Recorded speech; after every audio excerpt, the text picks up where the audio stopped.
పసిపాపమన్న ప్రతి మనిషిలోనూ పరమాత్ముడున్నాడని, వాడు పరిశుద్ధుడవుతాడని, గోళీల ఆటల్లో కొండంత సత్యం చాటావు ఓ సాయి, మమ్ము సాకావు మా సాయి. వాసనలు వేరైన వర్ణాలు ఎన్నైన పూలన్నీ ఒకటంటివి, నిన్ను పూజించ తగునంటివి.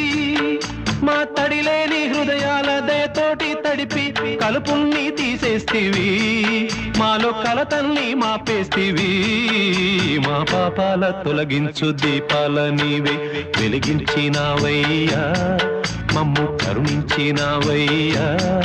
జన్మ జన్మాల పుణ్యాల పంటల్లే నిన్ను దర్శించినామయ్యా, మేము తరించినామయ్యా.